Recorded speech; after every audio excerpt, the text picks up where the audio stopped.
आओ मैं तुमको आबोतनी की एक कहानी सुनाती हूँ। इस कहानी का नाम है कुसुक दूरम। पतझड़ का मौसम था। पीले पत्ते शाखाओं से टूट टूट कर गिर रहे थे।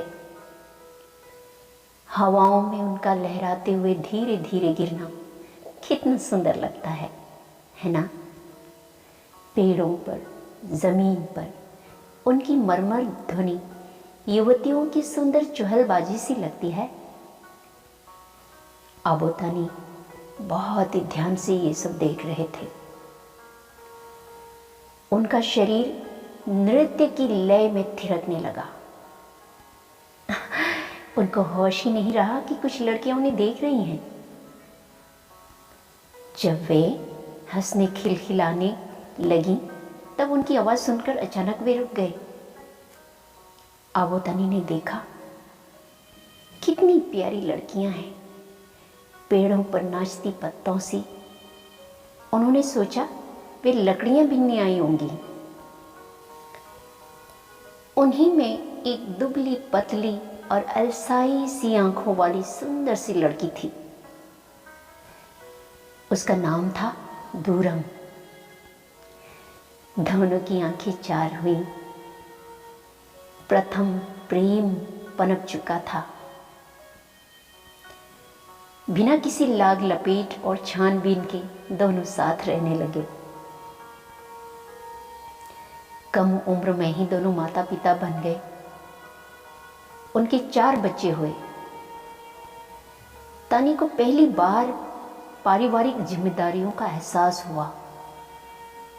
वे रात दिन एक करते हुए भोजन पानी का इंतजाम करने लगे। पत्नी सूखे पत्तों सी संवेदनहीन थी, बहुत ही सुस्त।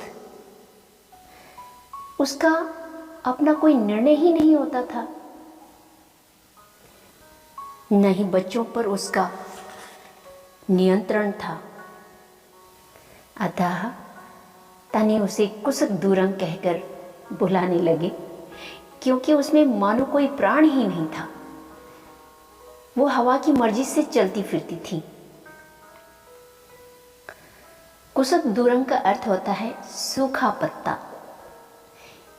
इसी कथा से तानी समाज में एक मुहावरा प्रचलित हुआ है, ओसवुन्ये तरुण तपिक है रिधुनला। सुस्त लोग मक्खी मच्छरों जैसे तकलीफ देह, कोपजनक और चिढ़ पैदा करने वाले होते हैं। खैर, उस स्त्री से जो संतानें जन्मी वे मक्खी मच्छरों की तरह पिता का खून चूसने वाली थी। शरीर आदमी का, परंतु मन और बुद्धि से पशु, सुस्त और निकम्मे। पानी लाने को कहो तो जोंकों की तरह न में सिर झुका लेते। भरपेट खाओ, पड़े रहो बस। चटाई की तरह सुबह जिस तरह रखा गया, शाम तक वैसे ही पड़े रहो, सोए रहो। स्वयं करवट तक लेना पसंद नहीं करते।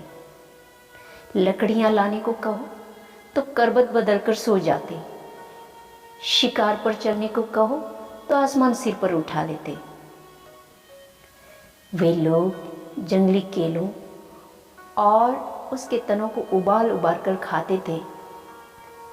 फल और सब्जियां उन्हें बचाते थे। भोजन की तलाश में तानी दिन रात जंगलों का खाक जानते फिरते। जिस दिन शिकार नहीं मिलता, भूखे पेट रहना होता था। घर था, लेकिन वो उसका अपना नहीं था। भोजन के लिए की ची ची करते परिवार में वो नितांत अकेले हो गए। पत्तों का मरमर तानी को सुनाई नहीं देता था अब, ना ही उनका हवा में लहरा कर गिरना दिखाई देता था, क्योंकि अब उनका ध्यान सिर्फ और सिर्फ भोजन पर था। अपरिपक्व उम्र थी। स्त्री पुरुष के मिलकर चलने का अर्थ वे अभी नहीं समझ सके। और दोनों से अपना परिवार संभाला नहीं गया। पर्याप्त भोजन के अभाव और अपने निकम्मेपन, आलसीपन के कारण बच्चे कुपोषण के शिकार हो गए। बहुत ही कम उम्र से ही जिंदा रहने के तरीके सीखने पड़ते थे उन दिनों, जो वह नहीं सीख सके। भूख और बीमारी से सबकी मृत्यु हो गई। कुछ दूरंग तानी को छोड़कर अपने माता पिता के पास लौट गई और अब तानी अकेले पड़ गए।